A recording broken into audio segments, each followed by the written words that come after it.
আল্লাহ পাক বলেন, কোন মানুষ যদি পৃথিবীতে আমার কোরআনের কিছু মানে আর কিছু বাদ দিয়ে দেয়, আমার মনে হয় সারা বিশ্বের যতগুলো দেশে ঘুরলাম, অন্যান্য দেশে যারা কাফের তারা আসলেই কাফের।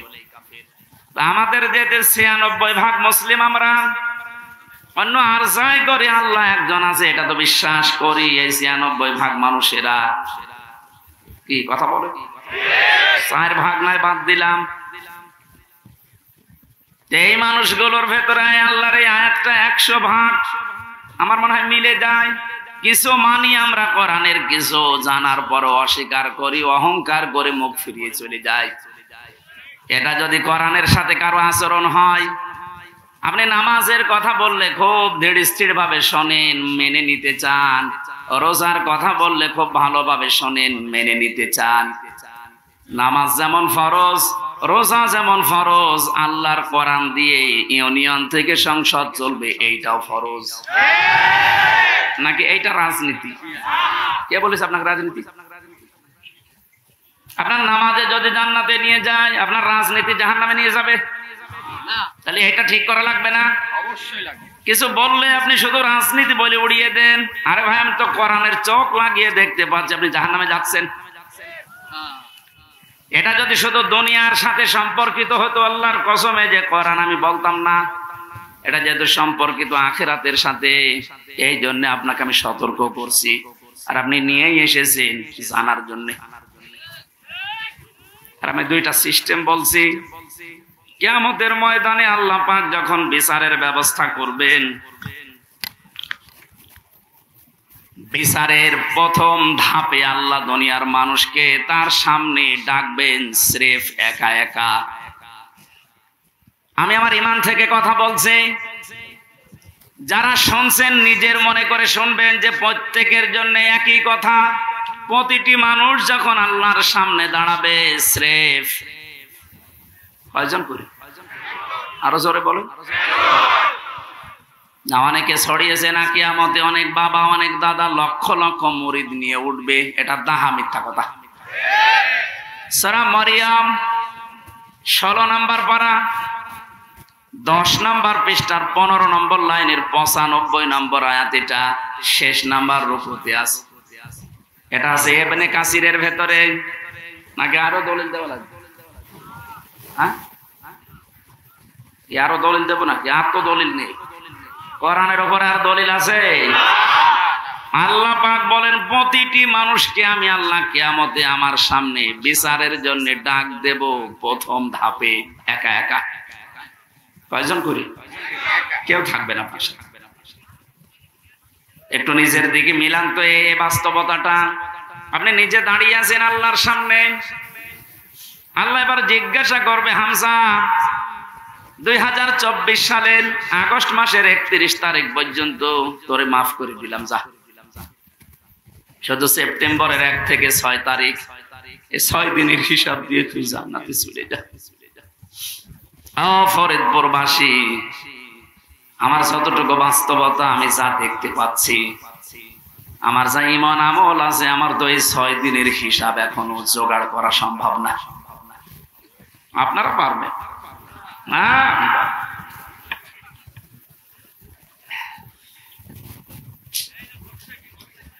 কথাটা শুনতে যত সহজ মনে হচ্ছে, বাস্তবতায় গেলে অত সহজ পাবেন না। আল্লাহর সামনে নিজেকে দাঁড় করান, যার জন্য আপনি অবৈধ পথে ইনকাম করছেন, অবৈধ পথে বেছে নিয়েছেন, কি হবে এদের দ্বারা? কোরআনে কারীম সতর্ক করছে, লান তানফাকুম আরহামুকুম ওয়ালা আওলাদুকুম ইয়াউমাল কিয়ামাহ ইয়াফসিলু বাইনাকুম ইন্নাল্লাহা আল্লাহু বিমা তা'মালুনা বাসীর। সূরা মুমতাহিনার 2 নম্বর আয়াতে আছে লান তানফাকুম, এটা 3 নম্বর আয়াত। মজারের আগে যদি লান আসে, অর্থ হয় কখনো সম্ভব না। এখানে অনেক আলেম বসে আছে, এই যে লান তানফা নাফা ইয়ানফাউ, এটা মজারে, এর আগে লান দিয়েছেন। আল্লাহ নিজে গ্যারান্টি দিচ্ছেন কখনোই সম্ভব না, কখনোই উপকার করতে পারবে না। তোমাদের সম্পদ আদি, তোমাদের সন্তান আদি কিয়ামতের ময়দানে কেউ তোমার উপকারে আসবে না। আল্লাহর এই কথাটা যদি আমরা 100% বিশ্বাস করতাম, এই দেশে হাজারো মানুষের অবৈধ ইনকাম বন্ধ হয়ে যেত। আমরা ওই যে কিছু ভাষা বিশ্বাস করি, এই জন্য আমাদের অবৈধ পথ বন্ধ হয় না।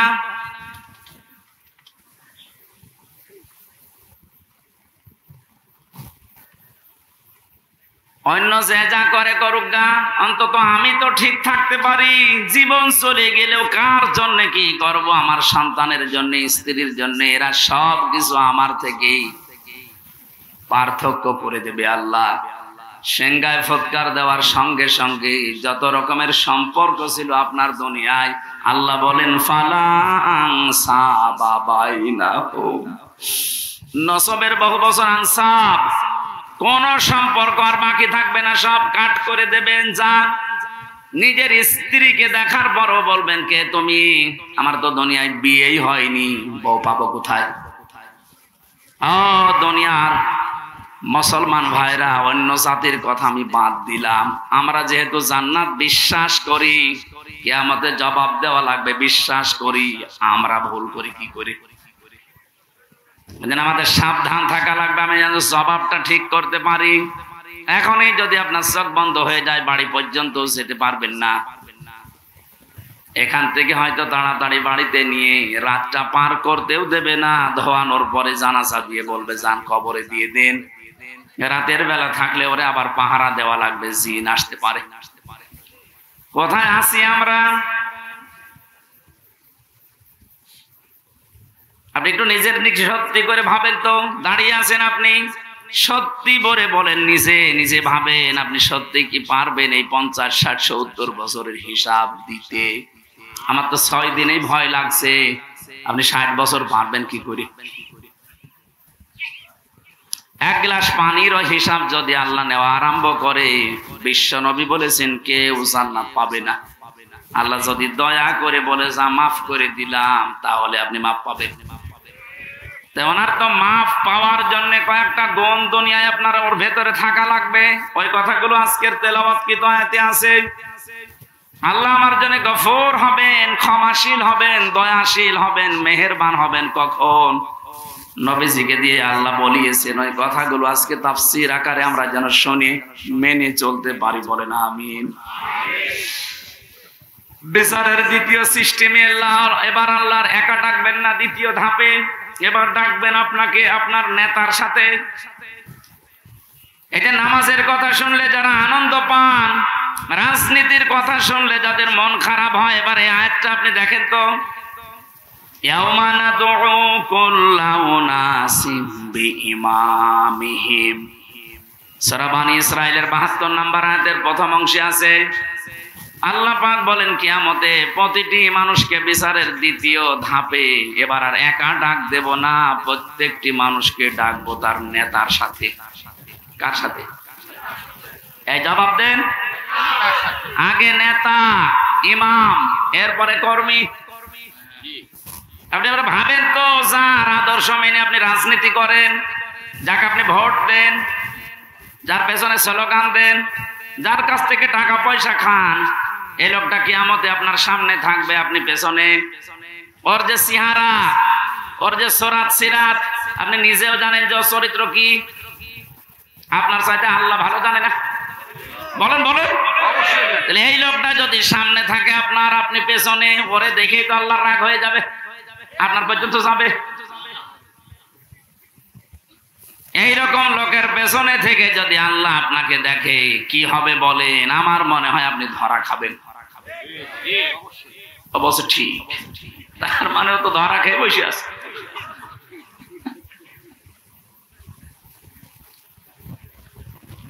না, আসলে তো ঠিকই বলেছে, কারণ যেরকম চলে ঠিক ওই রকমই কায়দায় বলছে। আমরা যেন ধরা না খাই, এই জন্যই তো সতর্ক করছি।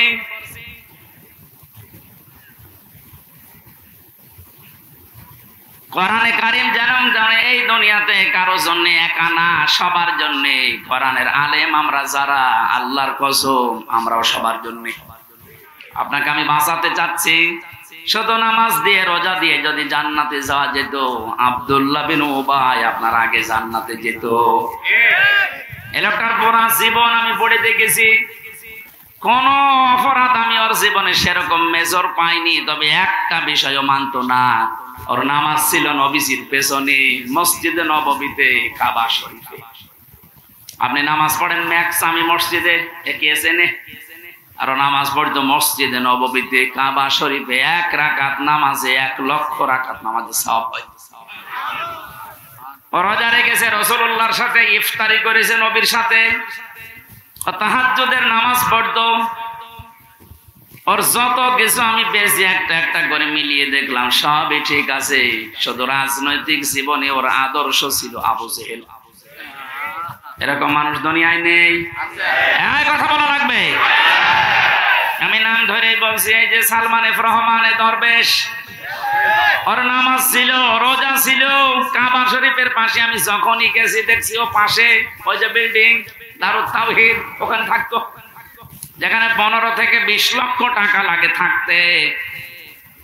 আমরা থাকতাম তো প্রায় 2 কিলোমিটার দূরে, কারণ আমার 3.5 লাখ, আর ওর 15 থেকে 20 লাখ টাকা। এই জন্য কাবার পাশে থাকে, যেন কাবা দেখা যায়। টাকা যদি ভ্যান চালিয়ে উপায় করা লাগতো, তাহলে আমার মনে হয় 5 কিলো দূরে থাকতো। টাকা তো সব জনগণের, 36,000 কোটি টাকা। আপনি জীবনে গণনা করে শেষ করতে পারবেন না। অথচ পদ্মা সেতুর মতো এত বড় বিশাল প্রকল্প মাত্র 32,000 কোটি টাকায় কমপ্লিট হয়ে গেছে। আর ওর একাই কত, আমার মনে হয় আর একটা পদ্মা সেতু বানিয়ে টাকা আরো 4,000 কোটি লিখে যেত। এই লোকটার সাথে আব্দুল্লাহ বিন উবাইর আমার মনে হচ্ছে মিল আছে। ওর নামাজ, রোজা, কাবা শরীফ দেখা, ইফতারি করা সব ঠিক আছে। রাজনৈতিক জীবনে ও লোকটা এমন মানুষকে মানে যার চরিত্র আসলে ভালো না। ওর নিজের চরিত্র যে ভালো না তার প্রমাণ দেখেছেন, দাড়ি কেটে নম হয়ে গেছে।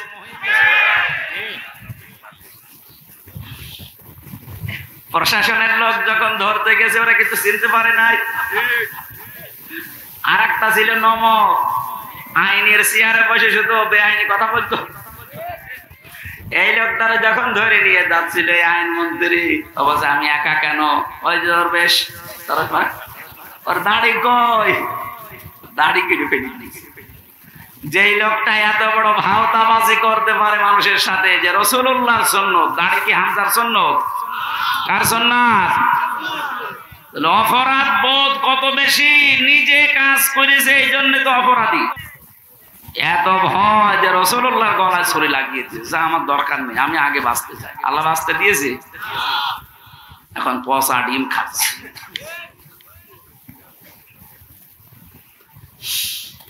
ফরিদপুরবাসী, যেহেতু আপনি বুঝেই ফেলেছেন কিয়ামতের ময়দানে দ্বিতীয় ধাপে আপনাকে আল্লাহ আপনার নেতার সাথে ডাকবে, সুতরাং এমন মানুষের পেছনে থাকা লাগবে যাকে দেখলে আল্লাহ রসুলের কথা মনে হয় এবং যার কর্ম এবং বাস্তবতা রাসূলুল্লাহর সাথে মিলে যায়। এরকম মানুষের দেশে নেই। আমরা এই প্যান্ডেলের ভেতরে এসে কত কথা বলার পরে বলে ঠিক আছে, এখান থেকে যাওয়ার পরে সব উল্টিয়ে ফেলি। এই জন্য আমাদের কপালের কোনো পরিবর্তন নেই। এবার আর ভুল করা যাবে না। কি কথা বলেন না কেন? এবারও যদি ভুল করেন আবার পেছিয়ে যাবেন। আশা করছে আপনার বিবেক কাজে লাগবে। এখানে কোরআনে কারিমের নামাজের কথা বললে আপনি ভালোভাবে মেনে নিয়েছেন, রোজার কথা বললে মেনে নিয়েছেন, অন্যায় যেখানে প্রতিবাদ সেখানে, এটার আরবি নাম জিহাদ। জিহাদের কথা বললে আপনি জঙ্গি মনে করেন, জিহাদের কথা বললে রাজনীতি মনে করেন। তাহলে আয়াতটার সাথে তো আপনার বাস্তবতা মিলছে, যে কিছু মানেন আর কিছু মানেন না। এই আচরণ যদি কোরআনের সাথে কেউ করে, আল্লাহ বলেন কি হবে জানো? ফামা জাযাউ মা ইয়াফআলু যালিকা মিনকুম ইল্লা খিজিয়ুন ফিল হায়াতিদ দুনিয়া। এই লোকটার জীবন আমি লাঞ্ছনা, গঞ্জনা, অপমান, অপদস্থ এগুলো দিয়ে ভরে দেব দুনিয়ার জীবনটা, আর মরণের পরে নিয়ে যাব আসাদ্দিল আযাব, যন্ত্রণাদায়ক এবং কঠিন ভয়ঙ্কর আযাবের দিকে নিয়ে যাব। এটা কোন কাফেরের বিপক্ষে আল্লাহ বলেছেন, আমি পাইনি। আর কোরআনে কাফেরের বিরুদ্ধে কথা আছে, এটা অন্য কথা। মুনাফিকের বিরুদ্ধে কথা আছে, অন্য কথা। কিন্তু মুসলমান কিছু মানে কিছু মানে না। এদের যে কি শাস্তি দুনিয়ার আখিরাতে আপনি তো দেখলেন। দুনিয়ায় আমরা কিছু মানুষকে দেখতে পাচ্ছি যে অপমানকর শাস্তি আল্লাহ ব্যবস্থা করে দিচ্ছে। আর আসাদ্দিল আযাব যেহেতু দিয়েছেন ইসমে তাফসীল, এটা সুপারলেটিভ ডিগ্রি, এর উপর আর কোনো শব্দ আরবিতে নেই। আল্লাহ বলেন এমন যন্ত্রণাদায়ক ভয়ঙ্কর কঠিন আযাবের দিকে মরণের পরে নিয়ে যাব, ওটা আমি আল্লাহ ছাড়া আর কেউ জানে না। এজন্য জালেম যারা, আপনাদের দুনিয়া শেষ হয়ে গেছে, আখিরাত তো আপনি শেষ করে ফেলেছেন। আপনাদের জন্য বড় আফসোস লাগে আমাদের। আমরাও যদি কোনো জুলুম করি, আমরা নিজেরা আজকে থেকে থেমে যাব। কারণ জালেম, মাজলুম এই দুইটা শব্দ ভয়ঙ্কর। ইত্তাকি দাওয়াতাল মাজলুম ফাইন্নাহা লাইসা বাইনাহু ওয়া বাইনাল্লাহি হিজাব। নবীজি বারবার জানিয়েছেন উম্মতেরা, যাই করো মজলুমের বরদুয়া থেকে নিজেকে বাঁচিয়ে রাখবা। কারণ মজলুমের বরদুয়া আর আল্লাহর ভেতরে কোনো হিজাব, পর্দা থাকে না, সরাসরি কবুল হয়ে যায়। আজকে কোরআনে কারিমের এই ময়দানে যারা এসেছে কিছু কথা শোনার জন্য, প্রথমে দোয়া করে নিচ্ছি, আল্লাহ আমার জীবনে যেন কোনো জুলুম না থাকে, আমার দ্বারা কেউ যেন মাজলুম না হয়ে যায়, তুমি আমাকে রক্ষা করবা, বলেন আমিন। যিনি আমাদেরকে এই মাহফিলে নিয়ে এসেছেন, আমরা তার শুকরিয়া আদায় করছি, আলহামদুলিল্লাহ। দরুদ আর সালাম পড়ছে আমাদের নবী মুহাম্মদ রাসূলুল্লাহ সাল্লাল্লাহু আলাইহি ওয়াসাল্লাম। আমাদের আজকের আলোচনার বিষয় হচ্ছে, আল্লাহ নিজে আদেশ দিচ্ছেন, হে রাসূল, 6টা গুণ যারা অর্জন করবে দুনিয়ায়, আপনি তাদের জন্য আমার কাছে ইস্তেগফার করেন, ক্ষমা চান। ক্ষমা করার মালিক একচ্ছত্র কে বলেন তো? দুনিয়ার কোন পীরের আছে? নবীজির আছে? না। ক্ষমা করতে পারে শুধুমাত্র আল্লাহ নিজে। ফাসাব্বিহ বিহামদি রাব্বিকা ওয়াস্তাগফির, আপনি ইস্তেগফার করেন আল্লাহর কাছে, তার তাসবিহ তাহলিল আদায়ের মাধ্যমে আপনি ইস্তেগফার করেন। ইন্নাহু কানা তাওয়াবা, কারণ তিনি তাওবা কবুলকারী, ইস্তেগফার কবুলকারী। আমার ভালোভাবে শিক্ষা নেওয়ার বিষয় এখানে এইটা, যেহেতু তাওবা কবুল করবেন একজন, তিনি আল্লাহ, তিনি নিজে শিখিয়ে দিচ্ছেন, নবীজি এই 6টা গুণ যাদের ভেতরে আছে আপনি তাদের জন্য আমার কাছে ক্ষমা চান। তাহলে এটা ক্ষমা করার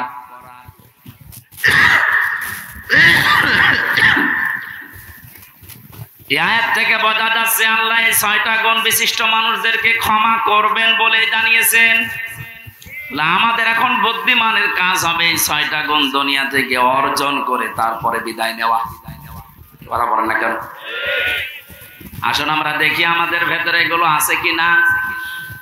সূরা মুমতাহিনা 12 নাম্বার একটা মাত্র আয়াত পড়েছি। মুমতাহিনা শব্দের শাব্দিক অর্থ হচ্ছে পরীক্ষিতা নারী। কি নারী?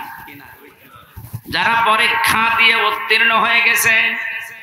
এই পৃথিবীতে বহু নারীর জীবনী আমি পড়েছি, সর্বোত্তম জীবনী আমার কাছে 6 জনের মনে হয়েছে। এই মানুষগুলো পরীক্ষা দিয়ে উত্তীর্ণ হয়ে তারা জান্নাত অলরেডি আল্লাহ পেয়ে গেছে। তার ভেতরে 1 নম্বরে হযরতে আসিয়া। হযরতে আসিয়া আলাইহিস সালাম এত বেশি পরীক্ষা দিয়েছিলেন তার ঈমানের উপরে টিকে থাকতে গিয়ে, পৃথিবীর মানুষরা যদি হিসাব করে হিসাব মিলানো সম্ভব না। শুধুমাত্র ঈমানের উপরে টিকে থাকতে গিয়ে হাতের ভেতরে তিনি পেরেক লাগিয়ে দিয়েছে তার নিজের স্বামী, পায়ের ভেতরে পেরেক লাগিয়েছে, মাথার উপরে গরম তেল ঢেলে দিচ্ছে, কপালের ভেতরে শলাকা লাগিয়েছে। এ কঠিন অবস্থায় হযরতে আসিয়া দেখলেন আল্লাহ পাক জান্নাত জিবরাইলকে দিয়ে পাঠিয়ে দিয়েছে। তিনি জান্নাত দেখলেন, ডাক দিয়ে বললেন ইযে ক্বালাত রাব্বি বনিলি ইনদাকা বাইতান ফিল জান্নাতি ওয়া নাজ্জিনি মিন ফিরআউনা ওয়া আমালিহি ওয়া নাজ্জিনি মিনাল কওমিস সালিমিন। হযরতে আসিয়া ডাক দিয়েছেন, রব্বুল আলামিন তুমি আমার জন্য জান্নাতের ভেতরে একটা ঘর বানিয়েছো, এভাবে না তৈরি করে তুমি যেখানে আছো ওই জায়গায় একটা ঘর আমার জন্য বানিয়ে দাও, যেন সব সময় তোমারে আমি দেখতে পারি। হযরত আসিয়া দ্বিতীয় নম্বর কথা বলেছিলেন, ওয়ানাজ্জিনি মিন ফিরআউনা ওয়া আমালিহি ওয়ানাজ্জিনি মিনাল কওমিস সালিমিন। এই মেয়েরা আসেনি, একটু খেয়াল করবেন। এবার সম্মানিত মা বোনেরা, অনেক বেশি ভালোবাসি আপনাদেরকে, আমি চাই না আপনারা জাহান্নামী হয়ে যান। তাকান, পরীক্ষিতা নারী কাদেরকে বলে, কি পরীক্ষা তিনি দিয়েছিলেন। এত বড় কঠিন মুসিবত বিপদ, এত বড় বিশাল শাস্তির ভেতরে হযরতে আসিয়া তিনি তার স্বামীর জন্য বরদোয়া দেননি। তিনি বলেছিলেন, মাবুদ তুমি যা দেখতে পাচ্ছ আমার স্বামী লোক দিয়ে এরকম অত্যাচার করাচ্ছে এবং নিজে অত্যাচারে শামিল, তুমি আমাকে এই অত্যাচার থেকে বাঁচাও, কিন্তু আমার স্বামীর উপরে তুমি রাগ করো না।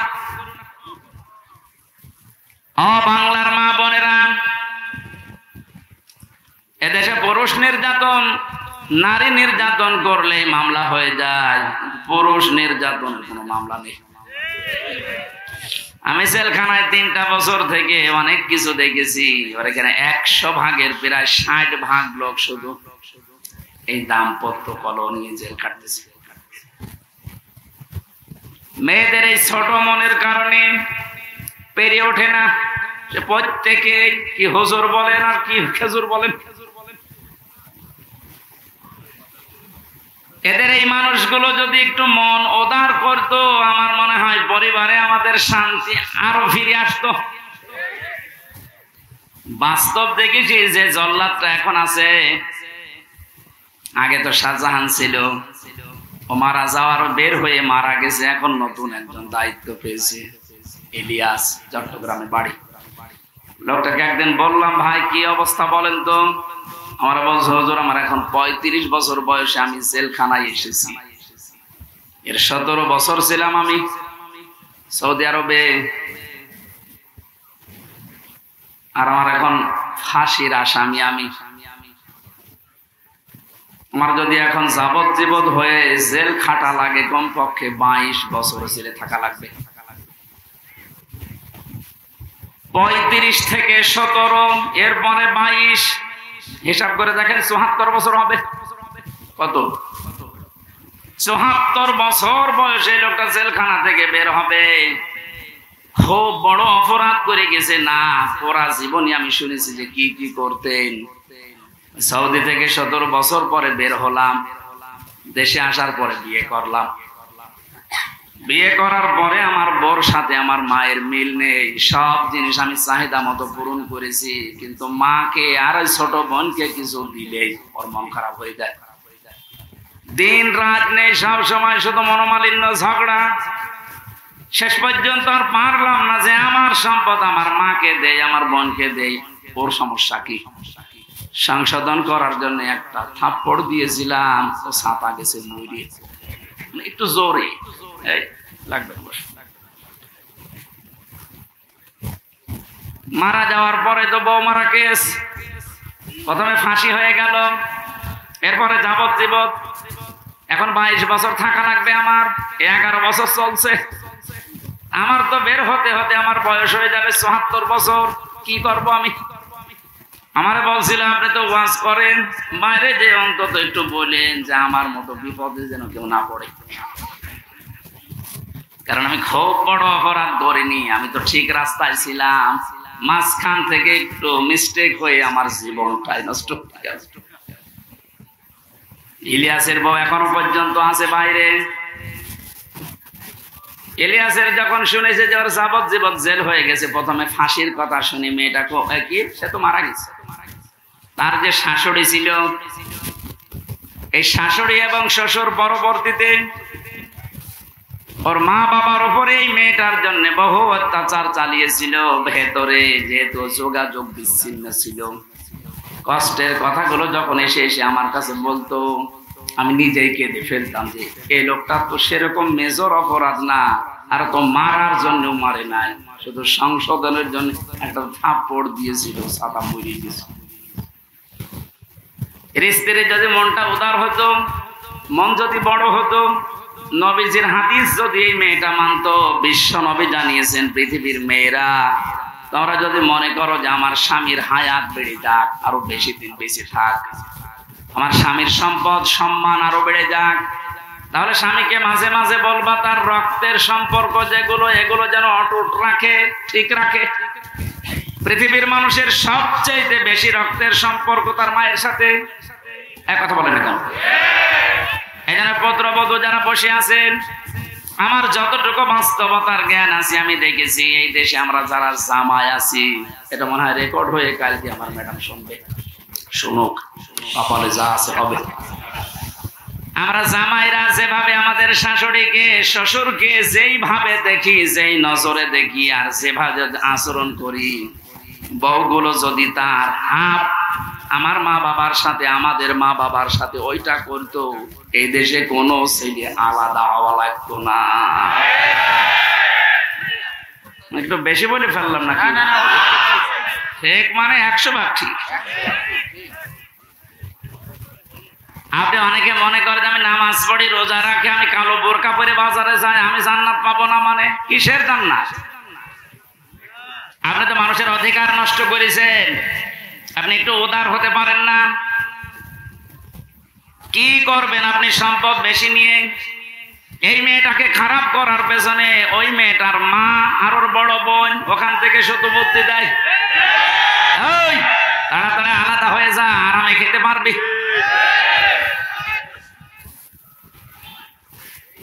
এখানে তাকবীর দেওয়ার দরকার। সব বনাশ হয়ে যাচ্ছে আরো তাকবীর দিচ্ছে।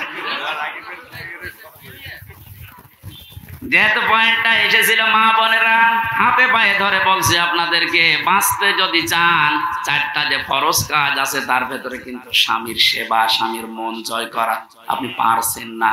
শয়তানের ধোকায় হোক, আর শয়তান তো বসে নেই, আপনাদেরকে জাহান্নামে নিতে চায়। এই জন্য স্বামীর গুরুত্ব আপনার মন থেকে তুলে দিয়েছে। অথচ নবীজি জানিয়েছেন, আমি যদি এই পৃথিবীতে আল্লাহ বাদে কাউকে সেজদা করার অনুমতি দিতাম, মেয়েদের কানে কানে বলতাম স্বামীর পায়ে সেজদা করে। কত দামি জিনিস, আর তাকে ধরে ধরে আপনি অপমান করেন, মারেন। আমি তাফসীর থেকে একটা পয়েন্ট লিখেছি, ইহুদিদের মেয়েদের ভেতরে স্বভাবগুলো আছে। আল্লাহর নবী জানিয়েছেন এই পৃথিবীর ময়দানে দাজ্জাল তার মিশন চালু করার জন্য 7টি কাজ করে যাচ্ছে, কিয়ামত পর্যন্ত এটা করবে। মেয়েরা যারা এসেছেন আপনারা যেন সাবধান হয়ে যান, এই জন্য বলছি দাজ্জালের মিশন হচ্ছে 7টি। ওরা ইহুদিদের মেয়েদের যে গুণগুলো আছে এগুলো আমাদের ভেতরে প্রবেশ করাতে চায়। মহিলা প্যান্ডেলে যারা আছেন আপনি মেলাবেন, আমি তাফসীর থেকে তুলেছি। 1 নম্বরে আন্নানা। আন্নানা বলা হয় ওই সমস্ত মেয়েদেরকে যে মেয়েরা স্বামীকে বলে তুমি যা করবা সব আমার জন্য, আর বাকি সব ডিলেট। এরকম মেয়েদের মন দেশে নেই।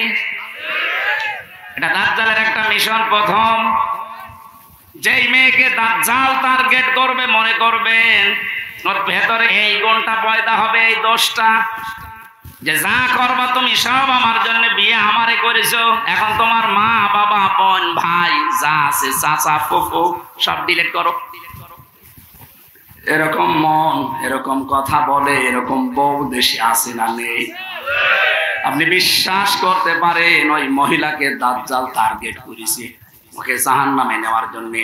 2 নম্বরে মান্নানা, যে মহিলা খালি খোঁটা দেয়, বাবার বাড়ির কথা তুলে মাঝে মাঝে স্বামীর মনে কষ্ট দেয়, খোঁটা দেয়, তুমি আমার চেনো, আমি চেয়ারম্যানের মেয়ে, আমার ভাই একটা মাস্তান। 3 নম্বরে হান্নানা, যে স্বামীর খেদমত করা দরকার এটা করে না, আর উল্টা খেদমত নেয়। যদি বলেন একটু আমি যে 8 ঘন্টা ডিউটি করে আসলাম, একটু পানি দাও, তুমি ডিউটি করেছ, আমি কি বসেছিলাম? পানি নিজে ঢেলে খাবার আমার একটু ঢেলে দাও। 4 নম্বরে বেশি কান্নানা, অহংকারী, হয়তো সম্পদের, রূপের অথবা বংশের, সব সময় যারা অহংকার করে চলে শয়তানের টার্গেটে পরিণত হয়েছে। 5 নম্বরে বেশি হাত্তাকা, স্বামীর পছন্দের যারা গুরুত্ব দেয় না। নবীজি জানিয়েছেন বাজার থেকে যদি স্বামী কিছু নিয়ে আসে, পছন্দ যদি নাও হয়, সামনাসামনি কোনো কথা বলবা না। অথচ আপনি আপনার টার্গেট মতো, সমর্থ মতো এত কষ্ট করে একটা শাড়ি নিয়ে আসবেন, জীবনও ওর মনই পাবেন না। এরকম বউ আছে? কার হাত তোলেন তো? একজন।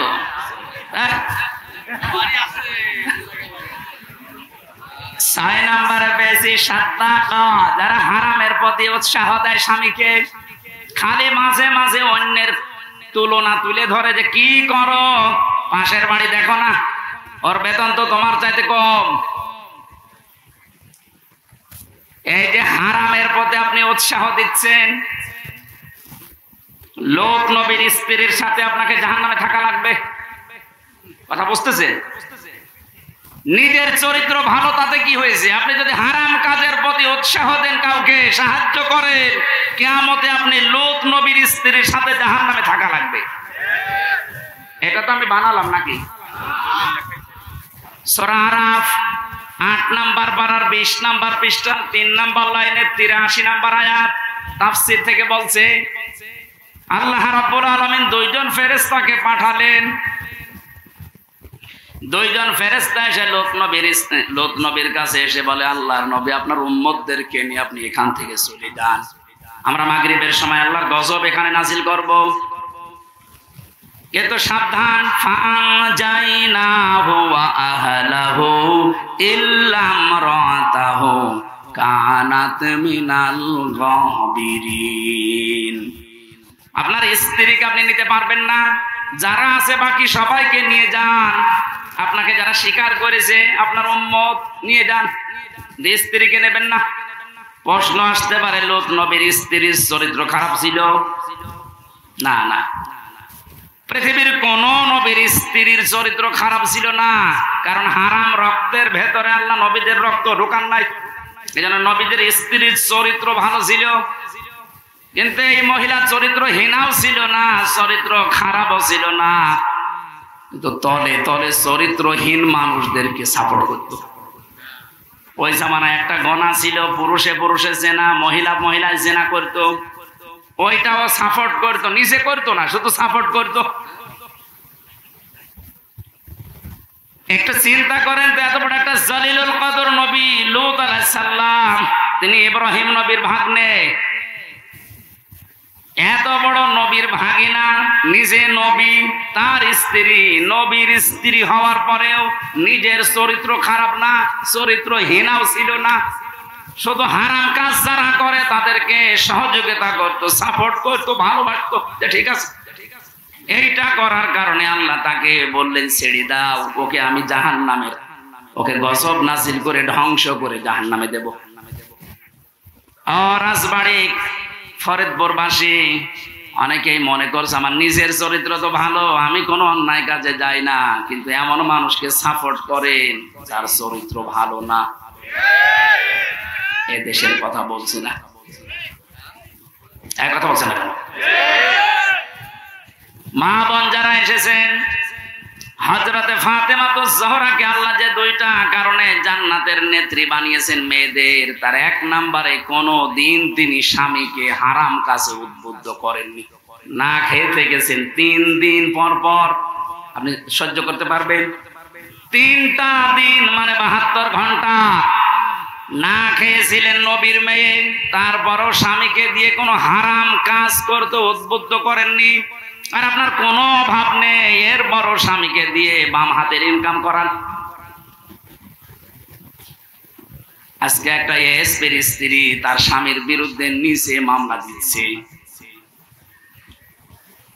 সম্মানিত মা বোনেরা, আমাদের হুঁশ হবে একদিন, যেদিন আজরাইল আসবে, ওই সময় হুঁশ হয়ে আর লাভ হবে না। এখনই হুঁশ ফেরা দরকার। 7 নম্বরে পেয়েছি বাররাক। এটা না বলাই ভালো। হ্যাঁ, বলে আমি মায়ের খাই। বাররাক মানে এমন স্ত্রী যে স্বামীর গায়ে হাত তোলে।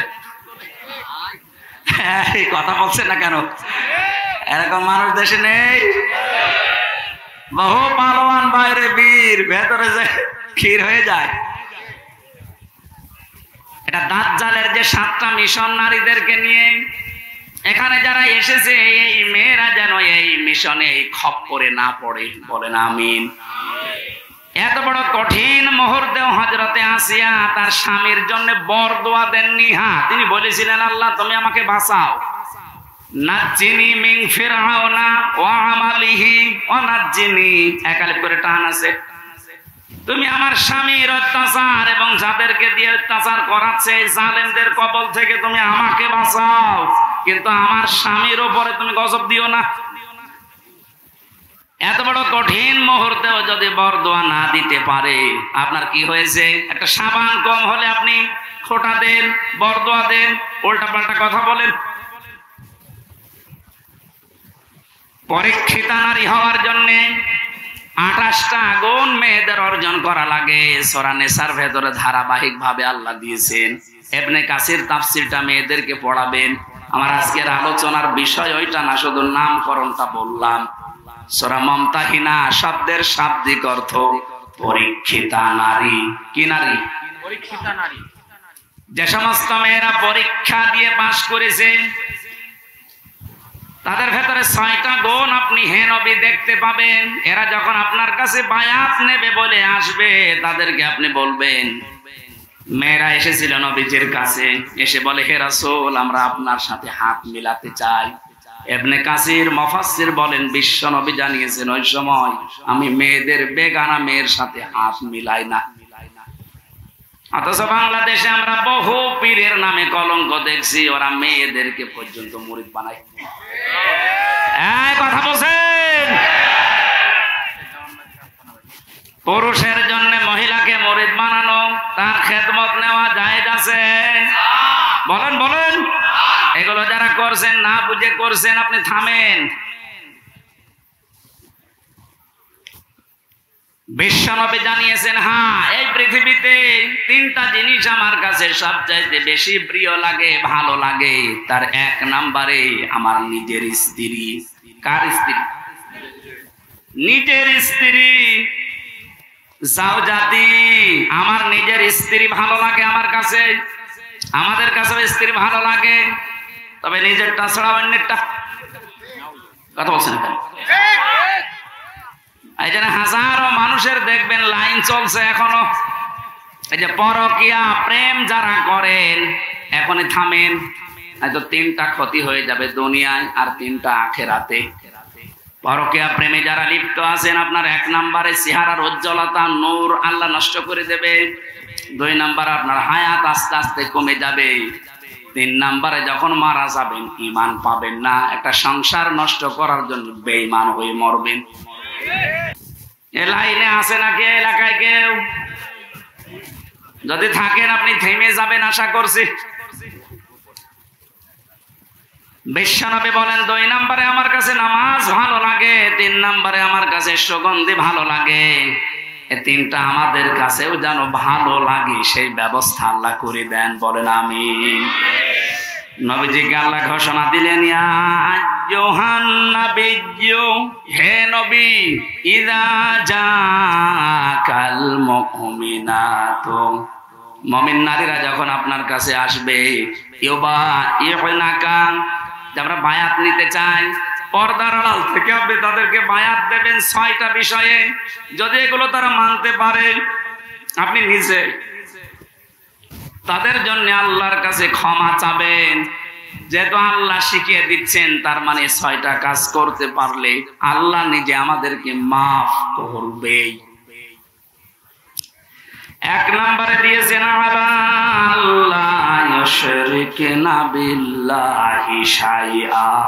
এখান থেকে একটা মাসলা বের হয়। বসেন তো, বসেন, লাগবেন, বসেন। এখান থেকে একটা মাসলা বের হয়। পৃথিবীতে যদি কেউ মুরিদ হতে চান, বায়াত নিতে চান কারো কাছে, এই 6টা বিষয়ে বায়াত নেওয়া লাগবে। বাংলাদেশে এখন 48,000-এর উপরে পীর আছে। কত? ভারতের এই কলকাতার, আসামে আরো বেশি। আমি তো 17, 18, 19, 20 এই সমস্ত সালগুলোতে ভারতের এই কয়েকটা রাজ্যে দেখেছি ও ঘরে ঘরে পীর, বিশেষ করে মুর্শিদাবাদ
একটা এদের বাবার সম্পদ না, সবগুলো জনগণের সম্পদ। আপনি বেতন কয় টাকা পান আমি জানি না, আমার দোলা ভাইও তো আছে, ওর সংসারে চলে না, আমার বাবার কাছ থেকে আরো টাকা নেই। যশোর থানায় আছে, সেও তো এসআই, কই তার তো বেতন চা, তার 2টা ছেলে মেয়ে নিয়ে সংসার চলতে চাই না, আমার বাবার কাছ থেকে টাকা নিয়ে চলা লাগে। তোমার বেতন নাই, তার চাইতে ডবল হইল না, হচ্ছে না। যে মানুষগুলো আছে সাধারণ মানুষকে উল্টা পাল্টা ধারণা না করে উপরে যাদের নির্দেশে এগুলো হয়েছে বা হচ্ছে, বিশেষ করে এই চুরিদারি, এই অবৈধভাবে ইনকাম করা, এদের এই টাকাগুলো সব এখন রাষ্ট্রের কোষাগারে জমা নেই। যদি না দেয় ওদের বউ ছেলে মেয়ে যেগুলো হারাম খেয়ে খেয়ে মানুষ হয়েছে, ওগুলো রাষ্ট্রের কাজে লাগান, দরকার ওদেরকে বিক্রি করে টাকা নেই।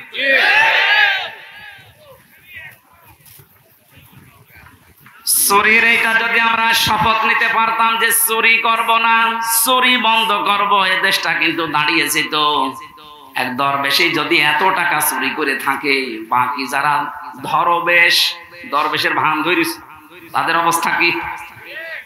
ওরা আসেনি না, জেনা করা যাবে না। এ জেনা শুধু হাতের জেনা, মুখের জেনা, চোখের জেনা, অন্তরের জেনা, লজ্জা স্থানের জেনা। এই জেনাগুলো আজ বন্ধ করার জন্য যে যেখানে আসি ওই জায়গা থেকে দায়িত্ব নেওয়া লাগবে, বিশেষ করে মেয়েদের আগে, কারণ জেনা এ শব্দ শুরুই আল্লাহ করেছেন মেয়েদের দিয়ে। আসানিয়াতু আসানি ফাজলিদু কুল্লা ওয়াহিদিন মিনহুমা মিয়াতা জালদা।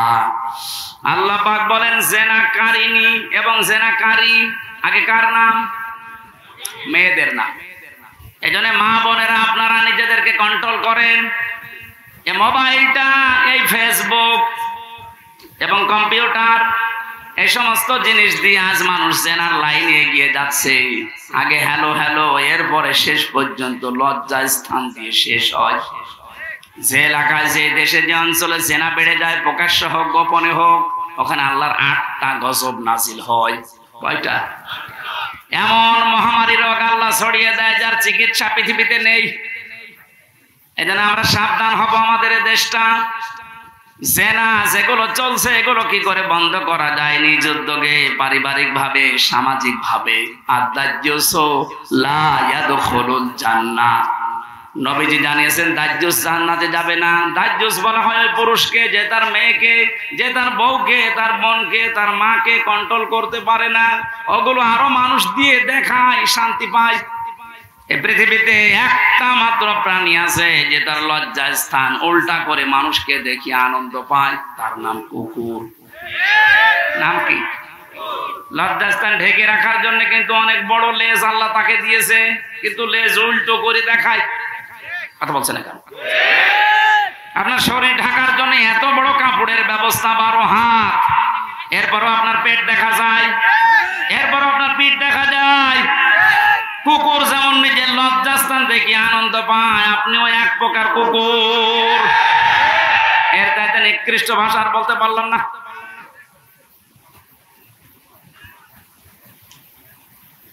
আশা করছি আপনি থামবেন। একটা মহিলা যদি বেপরদা জেনা এই সমস্ত করার কারণে জাহান্নামী হয়ে যায়, কমপক্ষে 4 জন পুরুষ কিয়ামতের সঙ্গে নিয়ে যাবে। প্রথমে তার বাবাকে, এরপরে বড় ভাইকে, এরপরে স্বামীকে, এরপরে বড় ছেলেকে। আপনি বলেন তো, এক একজন মহিলা যেভাবে চলছে আজ, এভাবে যদি চলতে চলতে ওরা জাহান্নামে যায়, আমাদেরকে যারা 4 জনের নাম বললাম, হয়তো আমি কারো বাবা, নাই স্বামী, নাই বড় ভাই, নাই বড় ছেলে, জান্নাত পাওয়া সম্ভব হবে? এই জন্য কন্ট্রোল হয়। জেনার পরিবেশগুলো বন্ধ করা দরকার আস্তে আস্তে। আল্লাহ পাক বলেন ওয়ালা ইয়াকতুলনা ওয়ালাদাহুন্না, খাবারের ভয়ে সন্তানকে হত্যা করো না। এখানে কয়েকটা মাসলা বের হয়। আপনাদের মনে কষ্ট হয়ে যাচ্ছে নাকি? আমার তো কষ্ট হচ্ছে। আপনার একটা ফ্যানের ব্যবস্থা যদি করতেন আগে থেকে, এই ঝামেলাটা হতো না। এখন ওইভাবে হয়, মানুষ একবারে দাঁড়িয়ে দাঁড়িয়ে বাতাস দিবে। ওর জীবন না, ওরে বাতাস দিয়াবেন। ফ্যান দিলে প্রথমে থেকে ভালো। ওয়ালা ইয়াতিনা বিবহতানিন ইয়াফতারিনাহু বাইনা আইদিহিন্না, জেনে বসে কোন মানুষ যেন একজনের উপরে অপবাদ চাপিয়ে না দেন। এই সিদ্ধান্ত নিয়ে, এই বায়াত নিয়ে আমার কাছে আজকে থেকে যান। এই গোনাটা বাংলাদেশ সহ বিশ্বে এখন বহু জায়গায় আরম্ভ হয়েছে। কিচ্ছু জানে না যে লোকটা, আন্দাজে তার উপর একটা অপবাদ দোষ চাপিয়ে তার জীবনটা ধ্বংস করে দেওয়া হচ্ছে। কথা বলেন ঠিক কিনা? বহু ভুক্তভোগী মানুষকে আমি জেলখানায় পেয়েছি, একেবারে নিরপরাধ, কিচ্ছু জানে না ও বিষয়ে, আন্দাজে দোষটা চাপিয়ে তার সংসারও শেষ, তার জীবনটাও শেষ করে দিলেন। এ গুনাহ আপনি মাপ পাবেন না। অপবাদ দেওয়া থেকে আমাদের বিরত থাকা লাগবে। খুব মারাত্মক অপরাধ এটা, অপবাদ। 6 নম্বরে আল্লাহ বলেন ওয়ালা ইয়াসিনাকা ফি মা'রুফিন ফাবাইহুন্না, কোন ভালো কাজ যদি আপনি আরম্ভ করেন, সেই কাজের বিরোধিতা যেন আপনার সাথে না করে। এজন্য আমরা কোনো ভালো কাজে আঞ্জাম দিলে দলমত দেখা যাবে না, ওই কাজে আঞ্জাম দেওয়া লাগবে। আজকে কোরআন প্রচার হচ্ছে বিনা দ্বিধায় নির্দ্বিধায়, কোন পারমিশন লাগছে, কোন ঝামেলা আছে? এই ভালো কাজে আমাদেরকে সাহায্য সহযোগিতা করা, যতটুকু পারা যায় এগিয়ে আসা লাগবে। এই 6টা কাজ যদি কারো ভেতরে পরিপূর্ণ এসে যায়, আল্লাহ পাক বলেন নবী ফাবাইহুন্না, এই 6টা গুণ যারা অর্জন করে তাদের বায়াত আপনি গ্রহণ করেন। আর আমি আল্লাহর কাছে তাদের জন্য বলেন আস্তাগফির লাহুন্না, আল্লাহ তুমি এদেরকে মাফ করে দাও। ইন্নাল্লাহা গফুরুর রহিম, অবশ্যই আমি আল্লাহ ক্ষমাশীল দয়াবান। জোরে বলেন সুবহানাল্লাহ। এই 6টা গুণ আমি সহ যারা এসেছি আমাদের বাস্তব জীবনে আল্লাহ যেন মেনে চলার তৌফিক দেন। খ্যাতনামা ইসলামিক স্কলারদের বক্তব্য শুনতে আমাদের সঙ্গেই থাকুন। নিয়মিত আপডেট পেতে সাবস্ক্রাইব করে বেল বাটনে প্রেস করুন। Rosni 24. Enjoy the Holy Quran.